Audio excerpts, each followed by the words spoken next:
Good evening. This is the meeting of September 10th, 2018 of the Rowley Board of Selectmen. This meeting is being video recorded and televised live on Rowley Community Media. First say the Pledge of Allegiance. I pledge allegiance to the flag of the United States of America and to the republic for which it stands, one nation, under God, indivisible, with liberty and justice for all. Thank you. Now I'd like to have a moment of silence in honor of the victims of September 11, 2001 terrorism attack.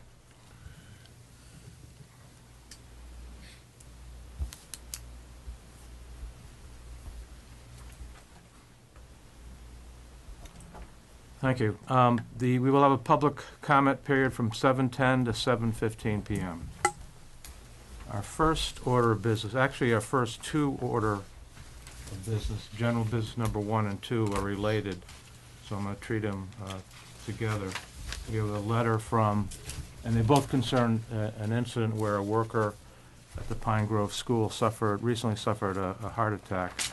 And we have a letter on the incident from Fire Chief James Broderick, and a letter from Michael Waronka, Chief Executive Officer of Action Ambulance Service, Inc., regarding a medical call at the Pine Grove School. So I'll read the fire chief's letter. Members of the board, I'm writing this letter to inform you of a successful cardiac emergency that happened on the roof of the Pine Grove School last Thursday at 9:53, August 16th, 2018. A call was received at the Town of Rowley Communications Center by dispatcher Lynn Neary, reporting a non-responsive male on the roof of the Pine Grove School. Dispatcher Neary dispatched Rowley Police and Fire Departments, as well as Action Ambulance, ALS 2, out of the Linebrook Fire Station, Ipswich, Mass., and continued emergency medical dispatching the call. Due to the location of the individual, the Fire Department dispatched Ladder 1 to the call with Captain Ron Mary and Fire Chief James Broderick. Chief Broderick directed Squad 1 with Captain Mary, who was out of the station on an inspection on Dodge Road, to the scene. Upon arrival of Ladder 1 and the Rowley police officer Robert Adams, Captain Mary was ordered to raise the aerial ladder to the roof of the north wing of the school, as Officer Adams and Chief Broderick used a construction ladder to get to the patient. Upon arrival to the patient, he was unresponsive. The order was given to the workers on site to lay the patient down so that an assessment could be done. There was no pulse, and Officer Adams started CPR as Chief Broderick set up the PD defibrillator. After analysis of the patient was done by the AED, a shock was advised. The shock was given, and Action ALS 2 was notified of that. Upon arrival of the crew of Engine 1, Squad 1, and Forest Debris 2, and Rowley PD Officer Scott Hurdle, Captain David Sedgwick, and Action Ambulance extra help arrived. Using the aerial of Ladder 1 equipment was carried up to the scene as the paramedics of ALS 2 worked on the patient, and members of the Rowley PD, Rowley Fire Department continued CPR and assisted in patient breathing and clearing the patient's airway. The patient was shocked several more times before he was removed from the roof using a construction lull that was used during the roof construction process. As the patient was removed from the roof, an ambulance, the patient was shocked an additional time. 3 Rowley Fire Department workers rode in the back of the ambulance with the medics as the ambulance transported the patient to the hospital. These firefighters continued CPR and breathing for the patient as the medics worked on the patient. Before the ambulance reached the Anna Jakes Hospital, the patient began to breathe on his own and had a pulse. A decision was made by the paramedics to change the destination to Portsmouth, New Hampshire Hospital Cath Lab. The remainder of the transport was uneventful, and the patient was delivered to the Cath Lab alive. On Tuesday, August 21, the fire department was advised by Action Ambulance that the Portsmouth Hospital advised them that, quote, the patient is conscious, alert, and oriented, no apparent deficiency. He has a nasty case of aspiration pneumonia, which we are working on, but otherwise appears to have recovered completely after his emergent cath of the LAD and his 24 hours in therapeutic hypothermia. Sounds like a challenging call. Very well done. Kudos to your staff, the guys working with them, and other responders on the scene. Hopefully this guy is going to walk out of the hospital soon. I would like to, and the fire chief concludes by saying, I would like to officially recognize the following for a fantastic job where there was tremendous cooperation and teamwork from different agencies that led to the successful outcome to this call. And those individuals are, for the Raleigh Police Department, Captain David Sedgwick, Officer Robert Adams, Officer Scott Hurdle, Dispatcher Lynn Neary, and from Action Ambulance, the individuals are Paramedic Dave Keeler, Paramedic Matt Miner, EMT Alan Peterson, EMT James Griffin. From the Raleigh Fire Department, Chief James Broderick, Captain Mark Emery, Captain Ron Merry, FF EMT Don Dupre, FF EMT Matt Ross, FF EMT Brian Scully, FF Mark Winfrey, FF Robert O'Leary.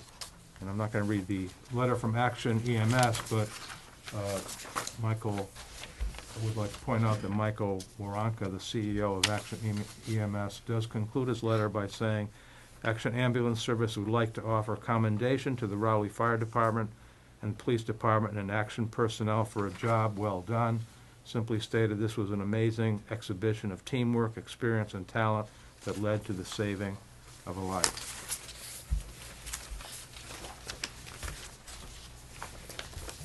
Okay. General business number 3 is a request from the town accountant Susan Bailey to appoint Carrie Kennedy to the position of Assistant Town Council. We have an email from Sue Bailey. Board of Selectmen, I recommend that the Board of Selectmen appoint Carrie Kennedy to the position of Assistant Town Council. Ms. Kennedy has a bachelor's from Salem State University and a certificate in bookkeeping and accounting from North Shore Community College. Her extensive experience processing accounts payable and payroll will be a great asset to the department. So we need a motion to approve this appointment. I'll make the motion. I'm sorry, you meant town accountant, right? Right. Not town council. Did I say town council? Yeah. Just to correct. To the position of assistant town accountant. Okay. I'll make the motion. Any second? Second. Okay, the motion's been made and seconded. All those in favor? Aye. Aye. All those opposed? The ayes have it. General business number 4 is to review a road opening permit application from National Grid to open Sumner Street from Bradford Street, to relay the gas main on Sumner Street, and to install gas surface at 61 Sumner Street. Any discussion on this matter? Only that the street was really tied up for quite a long period of time, and I think it was 2 days. Yeah, they're out there again today, too. Okay. We don't need to vote on this No. pursuant to our policy. General business number 5 is a notice from Northeast Massachusetts Mosquito Control regarding aerial application to control mosquito larvae on coastal salt marshes. So I'll just read the notice from Mosquito Control. The Northeast Massachusetts Mosquito Control and Wetlands Management District anticipates it may be necessary to conduct a helicopter application of the biological larvicide, BTI, to control mosquito larvae over coastal salt marshes in Salisbury, Newburyport, Newbury, Ipswich, and Rowley during daylight hours between September 9 and September 22, 2018. The material to be applied, BTI, is a natural bacterium found in soil and water. BTI is a very selective larvicide, which is non-toxic to people as well as fish, birds, bees, and to virtually all insect species. BTI only affects mosquito larvae and a few closely related aquatic insects in the fly family. The BTI will be applied by helicopter flying low directly over the salt marsh. Residents need not take any special precautions due to the safety of BTI and because the application will occur directly over the salt marsh in non-residential areas. General business number 6 is a request from the Board of Water Commissioners to lift the hiring freeze for the position of Distribution Utility Maintenance Laborer 2. We have an email from Catherine Bento. to the board saying, the Board of Water Commissioners voted on Tuesday to request the selectmen to lift the hiring freeze for the Labor 2 position. So I'll need a motion. Give that motion, Mr. Chairman. Any seconds? Second. The motion's been made and seconded. All those in favor? Aye. Aye. All opposed? The ayes have it. So that concludes general business. Public comment. Public comment is now started and will run until 7:16. Thanks, Joe. New business is a letter from Barbara Loftus Nelson expressing interest in serving on the Rowley Cultural Council. According to council regulations, the Rowley Cultural Council must have a minimum of 5 members, but can have up to 22 members. It currently has 4 members. 4 members did not wish to be reappointed after their terms expired on June 30th, 2018. So we have a letter of interest for appointment to this council from Barbara Nelson, who says, I'm interested in serving on the Rowley Cultural Council. I've been a Rowley resident since our home purchase in 1991. I work in healthcare and am currently a graduate student pursuing my degree in health management and informatics. I'm a parent of a daughter with a BS in public health and a son pursuing a BS in mechanical engineering. As a parent and passionate supporter of education for all ages, I support the mission of the Council to promote excellence, education, diversity, and inclusion in the arts, humanities, and sciences to foster a rich cultural life for all Massachusetts residents and contribute to the vitality of our communities and economy. After speaking with Annetta Kelly, I feel it's imperative that we use monies made available to us from the state to fund and make accessible these opportunities to the Rowley community. Being able to offer introduction to computer coding, experiencing the joys of outdoor spaces with local birding, viewing a Christmas carol, and scholarship assistance are some opportunities that the RCC has been able to offer to deserving town residents. These are opportunities worthy of continuation, since it is these events that can make an individual discover a new passion, expand one's mind to new experiences, or just offset the costs of a day of fun with friends or loved ones. These opportunities offered to our community are worthy of the work that the RCC undertakes to support these events. And we have a letter from Annetta Kelly, the chair of the Rowley Cultural Council, supporting this appointment. So would someone like to make a motion to I'll make the approve? motion. Second. Any seconded? Motion's been made and seconded. All those in favor? Aye. Aye. All those opposed? The ayes have it. Moving to old business number 1, which is a Pine Grove School project update. Joe, do you want to take the lead on this? A lot of work has been done, and we have not been able to get the buses rerouted to the back of the school like we were hoping. But we have worked out the entrance scheme so that the buses are able to turn around in the parking lot, and get the parents will be able to drop off the kids. I think the first week of school went pretty well. Mm-hmm. Anyone else? Okay, old business number 2 is a fire station and police station addition project update. The project is coming in on schedule. Drywall is continuing through this week in both buildings. Roof shingles continue to be installed. Exterior trim work will continue through this week. We've been working on the procurement of the Source Capital Vehicle exhaust system for the fire station and procurement of other equipment that will be installed in the buildings. Anything to add, Dave, or is it? No, it's coming along good, on time and within the budget, so we're happy. Old business number 3 is an update on the annex accessibility upgrades project and the town hall handicap ramp project. We've been working on finalizing the bid documents for the annex accessibility upgrade project and the town hall handicap project. The priority is getting annex project underway as soon as possible. We are going out to bid this week and hope to have a contract awarded by the end of October, with work beginning by late November. Old business number 4 is an update on Selectmen's office project, the carpet replacement project.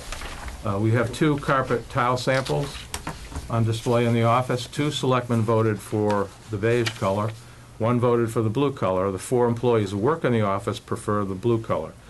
Please vote to select the carpet color so the product can be ordered and we can schedule to work.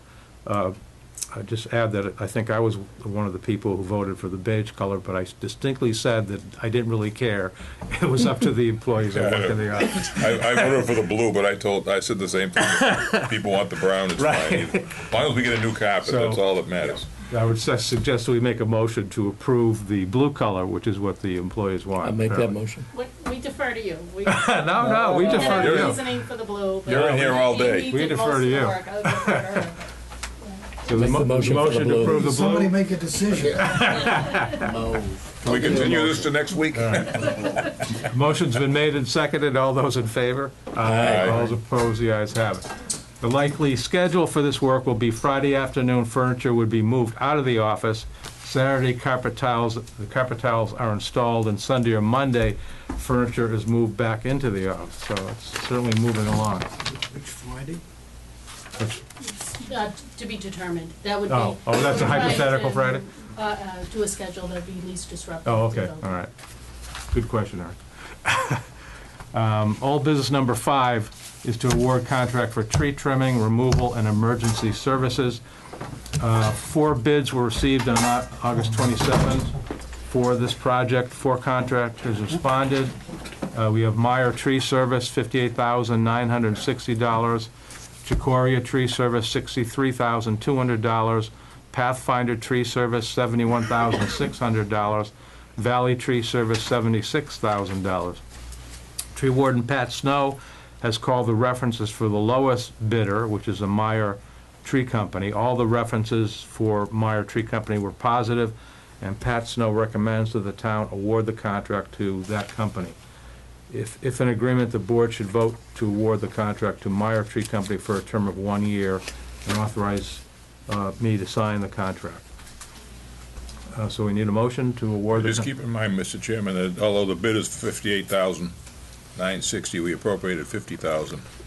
Oh, And, but that was based on a theoretical 80 hours, Debbie, just so we have something that the people could bid on for a fixed price. So the actual amount available is $50,000. so... I'm not sure how far that's gonna go, but maybe if we have a fall town meeting, we may have to put some more in if we can, or at least next year, so. It's a real problem out there. The state's been doing theirs. If you go down Route 1, the state, the last 2 or 3 weeks, has been cutting all their dead trees. 132 We got a is ton of real them. bad. And Dodge Road, Weathersfield Street, Leslie Road, Newbury Road, I mean, we probably got a couple of $100,000 worth of tree cutting to do ultimately, so it's bad, it really is bad. But if we don't have the entire amount authorized, can we? No, we're just gonna make a motion to award the bid to Mayor Tree Service. That's based on 80 hours, but in other words, Pat will cut until the money's gone. No, okay. It's based on unit pricing. Yeah. So we had to I see. establish it to get a comparative, so that, and. So they have the hypothetical. lowest unit price, is it? So when it came out, and you can see it in the materials and the analysis that, It's a combination of hourly plus and the it- various there's trucks emergency involved. on-call provisions as well. But, so, the bottom line is, we wouldn't be spending that, but it would be a contract awarded under the terms that were in the IFB. And it would not be on a lump sum amount, so it's based Right, on unit okay. pricing. All right, so, I'll give you motions. a second? Mayor Tree. To authorize me to sign the contract, the motion has been made and seconded, all those... Larry? I have a question. Yeah, sir. That, I assume is just for standard tree removal. That doesn't cover, like, tree removal after heavy snowfalls No. and stuff like that. That's covered elsewhere? That's strictly for the cutting down the dead trees. Okay. Pat has an extra $10,000 in his budget. I believe we appropriated a town meeting in the tree department budget. 10,000, was it 10,000 or 5,000 above for emergency work other times of the year? Okay. And well, this bid does cover an emergency rate Okay, as yeah. well. But I mean, this If there is mainly, the purpose of this is It's to the cut down program. dead trees. The tree removal program. Okay, the motion's been made and seconded. All those in favor? Aye. All those opposed? The ayes have it. Old business number 6 is to sign the Cannabis Control Commission Host Community Agreement Certification Form for Verdant Medical, Inc. The Cannabis Control Commission has asked Verdant Medical to complete this agreement certification form. The Board of Selectmen previously voted and signed the host agreement with Verdant Medical. The board needs to authorize me to certify that Verdant Medical has executed a host agreement with the town and to sign the form as the authorized representative. So someone needs to make a motion. Give me that motion, Mr. Chairman. Second. Motion to authorize me to sign has been made and seconded. All those in favor? Aye. Aye. All those opposed, the ayes have it.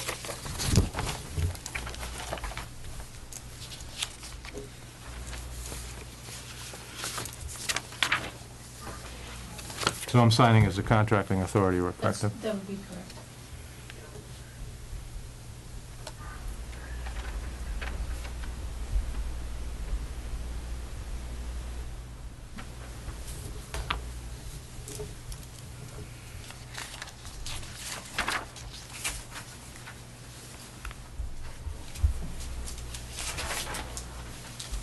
And that's all of our business, except for minutes.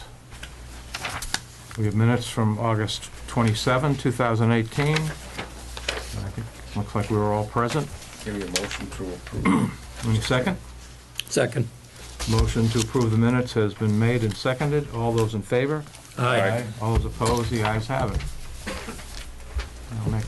Read the announcements. The town has the following vacancies: Agricultural Commission Associate, Cultural Council, Council on Aging, Fence Viewer, 3 positions, Wood, Lumber, and Bark Inspector, Zoning Board of Appeals Associates, 3 seats, Parks and Recreation Committee, 1 seat, and Deputy Shellfish Constables, 2 positions. For more information on these positions, please contact the Selectmen's Office at 948-2372. The Raleigh Food Pantry is in need of donations. Donations can be left at the public library. Food Pantry is open on Tuesdays from 10 a.m. to 12 p.m. and on Thursdays from 5:30 p.m. to 7 p.m. Give me a motion to adjourn, Mr. Chairman. Second? Second. Motion to adjourn has been made and seconded. All those in favor? Aye. All those opposed, the ayes have it. We're adjourned.